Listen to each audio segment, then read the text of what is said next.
Hello toi, c'est parti pour une nouvelle année, je suis trop contente, d'ailleurs j'en profite pour te souhaiter une bonne année, une bonne santé, plein de beaux projets, bref tout le blabla comme d'habitude tu le sais déjà. Et aujourd'hui je voulais te faire une vidéo qui je pense va être très utile puisque ça va être une vidéo, comme tu l'as vu dans le titre, vraiment pour travailler sur la refonte de son identité visuelle, le rebranding mais vraiment axé que par rapport à la partie visuelle et te partager un petit peu mon process, mes réflexions, mes conseils, parce qu'en fait je voulais vraiment faire une V2 de cette vidéo que tu as peut-être déjà vue où je te parlais de mon processus pour créer une identité visuelle pour les entrepreneurs, etc. Donc si tu n'as pas vu, je te mets le lien quelque part ici.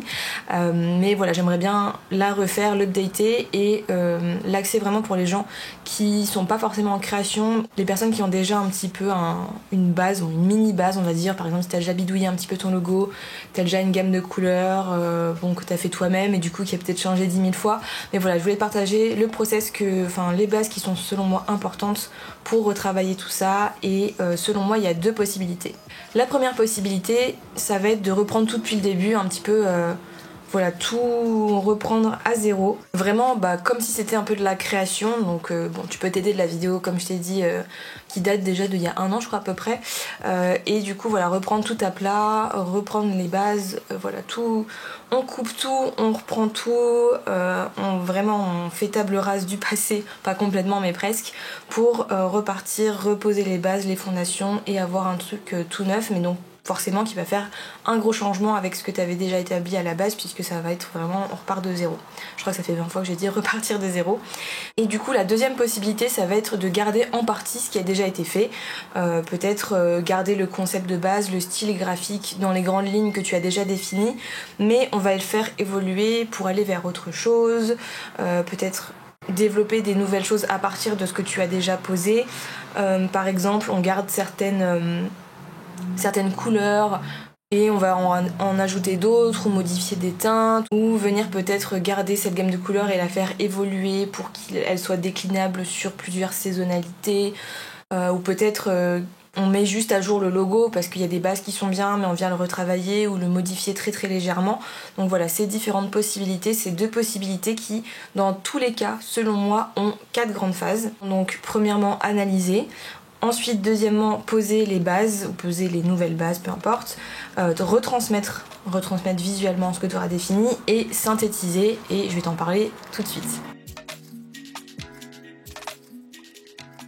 Première étape, ça va être d'analyser la situation actuelle de ta marque. Vraiment, prends le temps de te poser pour faire le point, regarde objectivement ton image de marque et vraiment tout l'univers que tu as créé, ton identité visuelle ou même juste ton logo si tu es à ce stade-là, et demande-toi qu'est-ce qui me correspond plus ou qu'est-ce qui me correspond encore aussi, qu'est-ce qui me gêne ou peut-être qu'est-ce qui n'a plus de sens pour moi, dans quoi je ne me reconnais plus dans cette image de marque, et aussi se demander qu'est-ce qu'il me manque pour me démarquer et avoir vraiment un univers qui va être cohérent, clair, attractif, bref, tous les mots qui sont importants pour toi par rapport à ta marque, et te poser, peut-être te prendre 1-2 heures, j'en sais rien, devant un carnet ou devant ton ordinateur pour noter tout ce qui te vient en tête, brainstormer en fait tout ça et vraiment analyser la situation actuelle. Qu'est-ce qui te plaît, qu'est-ce qui te plaît pas, où tu en es, vraiment débroussailler tout ça et voir ok, aujourd'hui j'en suis là. Et ensuite on va passer à la deuxième étape qui est donc poser les nouvelles bases.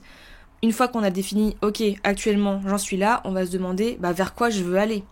C'est comme quand on construit une maison, un appartement, bref, peu importe, quand on est dans la construction, c'est très très important d'avoir des fondations solides pour que ta maison ou ton appartement dure dans le temps et en l'occurrence que ton image de marque dure.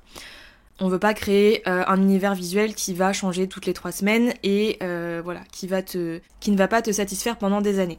L'objectif c'est que ça soit sur du long terme. Donc vraiment, je t'invite à te demander pourquoi est-ce que tu veux une nouvelle identité visuelle. Quel est son objectif ? Parce que ça sert à rien de créer une identité visuelle juste pour créer une identité visuelle. Il faut qu'il y ait un but derrière. Il faut que tu sois conscient ou consciente de ce que ça va t'apporter, de pourquoi tu cherches à retravailler tout ça ou créer une identité visuelle ou retravailler l'identité visuelle de ta marque. Quelle est la cible ? Qui est-ce que tu cibles avec cette identité visuelle ? Est-ce que c'est plutôt des hommes, des femmes, bref, peu importe, j'en ai déjà parlé dans la première vidéo. Mais aussi, quel est le message message que tu veux véhiculer à travers cette identité visuelle, quels sont les mots-clés que tu veux garder, mettre en avant, partager, symboliser, peu importe, et vraiment te demander quelle est mon identité de marque. Qu'est-ce qui est unique à ma marque? Qu'est-ce qui constitue l'essence de ma marque? Qu'est-ce qui va faire qu'on me reconnaît, qu'on va avoir telle ou telle émotion par rapport à mon business global ou par rapport à mon produit phare ou mes services phares. Voilà, ici on veut vraiment en fait redéfinir ou définir tout court, hein, si t'as jamais fait de brief créatif ou jamais bossé avec une graphiste, vraiment définir ce brief créatif ou ce brief tout court, moi je l'appelle comme ça, mais c'est vraiment en fait créer la ligne directrice de ton projet qui va être l'identité visuelle. Alors si tu ne vois pas du tout de quoi je parle, je t'invite à télécharger mon ebook gratuit, la checklist branding. Pour ça, il te suffit de t'inscrire à ma newsletter pour avoir accès à du contenu exclusif. Ensuite, une fois qu'on a défini, ok, moi je veux aller vers ça maintenant, je veux que mon image de marque, elle dégage ça, elle symbolise, elle représente, elle incarne, bref, tout ce que tu veux, le brief que tu as défini, l'ambiance que tu as définie. Je t'invite à maintenant brainstormer tout ça sous forme plutôt visuelle. Une fois que tu as défini les mots-clés, maintenant on va passer à la partie visuelle et donc le fameux mood board. Je t'en ai déjà parlé dans d'autres vidéos, je l'évoque dans mon compte Instagram, dans mes stories, j'ai fait un article de blog aussi sur le sujet, bref, n'hésite pas à te renseigner, tu peux trouver plein de choses sur Pinterest, sur Instagram, bref. Internet, ça sert à ça aussi.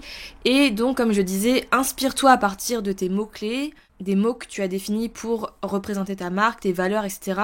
pour ensuite les retranscrire visuellement à travers des images, peut-être en faisant un collage d'images qui représentent le nouvel univers de ta marque, peut-être choisir des vidéos sur internet, des musiques qui t'inspirent, des textures, même des objets que tu as chez toi, des tissus, des odeurs, des fleurs, bref, ce que tu veux. Mais en gros, essaye de faire ressortir l'essence de ta marque, l'esthétique, l'ambiance à travers des choses qui vont être plus visuelles. L'objectif ensuite, ça va être de vraiment t'inspirer de tout ça pour pouvoir créer les éléments graphiques de ta nouvelle identité visuelle. Donc bien sûr, si t'es en refonte, ça peut être recréé ou modifié, mais voilà. Partir des images que tu as définies, le mood board, en tirer des couleurs, des typographies, des symboles, donc comme par exemple le logo qui est le symbole principal de ta marque on va dire, mais ça peut être aussi des symboles un petit peu moins importants ou qu'on va moins voir souvent comme des pictogrammes, des icônes, des illustrations, etc. Et vraiment définir le style global qui incarne ton identité de marque et qui sera vraiment compris par ton audience ou tes clients. Quatrième et dernière étape, ça va être tout simplement de synthétiser et d'utiliser toutes ces informations. Donc c'est la dernière phase, c'est la phase où on va regrouper tous ces éléments qui constituent donc ton identité visuelle et qui vont permettre de créer cet univers, l'univers de ta marque. Et on va venir tout simplement le mettre dans un brand board ou une charte graphique. Donc c'est deux documents qui vont permettre d'expliquer quelle est ton identité visuelle et même parfois un peu plus loin avec la charte graphique, quelle est ton identité de marque et quel est l'objectif de ta marque, etc., etc. Une fois que tu auras cette base claire, ces documents posés avec des informations écrites noir sur blanc, des couleurs, des typographies, voilà, des choses que tu auras sélectionnées, choisies, qui auront du sens et qui auront vraiment un impact que tu cherches à avoir avec ton image de marque, et bien cette base, tu vas tout simplement pouvoir l'utiliser dans ta communication, quand tu crées du contenu sur ton site internet, sur tes formats papier, si tu utilises des choses imprimées, enfin bref, tout ce qui va faire que tu vas développer cette image de marque et donc qui va venir supporter tout le branding, tout le travail autour de cette nouvelle identité visuelle que tu as créée. Ça va vraiment te permettre de développer tout cet univers visuel que tu as imaginé avec vraiment de la clarté, de la fluidité et de la cohérence.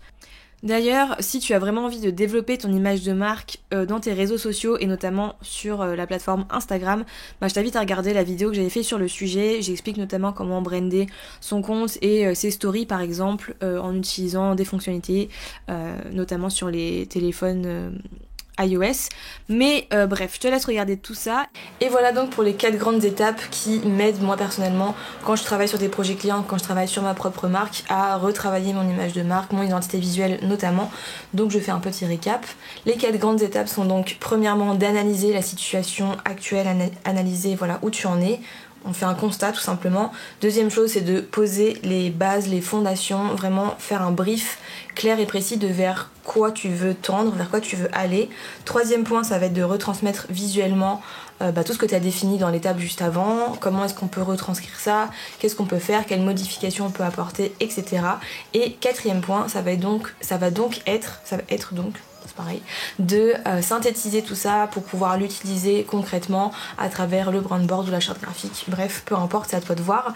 Mais voilà en gros les 4 étapes clés selon moi quand on a besoin de retravailler cette identité visuelle, qu'on a envie d'aller plus loin et d'avoir une image peut-être de marque plus quali ou plus, j'en sais rien, sérieuse, ou au contraire plus fun, enfin bref, plus ce que tu as envie d'incarner avec ta marque. Et j'en profite pour te dire que si tu veux retravailler toi-même ton image de marque pour cette nouvelle année, pour 2021, que voilà, tu as envie de repimper ton logo peut-être, ou de retravailler ces couleurs qui te prennent la tête parce que tu as envie de les changer tous les 2 jours, je t'invite à t'inscrire à la liste d'attente de mon programme co-branding. Donc là, je suis actuellement en train de finaliser la première version que j'ai fait avec ma participante Camille, donc la première participante du programme qui va me faire ses retours, qui vont m'aider à vraiment peaufiner le programme pour qu'il soit plus complet, et normalement je vais le relancer, enfin réouvrir les portes dans le premier trimestre, donc je sais pas si ça sera en février, en mars, mais ça sera dans ces eaux-là. Donc si tu veux être tenu au courant et si tu veux surtout voilà, potentiellement avoir des petites exclusivités, je t'invite à rejoindre la liste d'attente qui est juste dans la barre de description. Et pour te parler un petit peu du programme, si tu ne connais pas, donc il s'appelle co-branding, tout simplement, et l'objectif c'est de co-travailler ensemble et surtout de te partager mon processus créatif pour retravailler cette image de marque beaucoup plus poussée que dans cette vidéo, évidemment, avec des vidéos, des modules, des templates sur Canva, sur Affinity. J'ai vraiment envie de proposer aussi ça et je t'en parlerai plus dans d'autres vidéos, dans d'autres contenus. N'hésite pas à me suivre sur Instagram d'ailleurs parce que je parle beaucoup d'autres sujets, enfin bref, je suis très très active dessus. Et donc voilà, c'est vraiment un programme pour t'accompagner dans cette refonte, ce rebranding, ce retravail, pour avoir vraiment une véritable image de marque, un véritable univers visuel pour te démarquer en ligne, ou pas que en ligne d'ailleurs, mais bon, en ce moment avec la situation actuelle c'est bien quand même de se développer en ligne. Donc voilà, j'espère que cette vidéo t'aura plu. N'hésite pas, comme je t'ai dit, à commenter si tu veux me faire des retours ou quoi, à me suivre sur Instagram, à liker la vidéo bien sûr. Et sur ce, comme d'habitude, je te souhaite une très très belle semaine. N'oublie pas que chaque individu peut avoir un énorme impact sur le monde, donc rêve en grand. Et sur ce, je te dis à la semaine prochaine. Salut!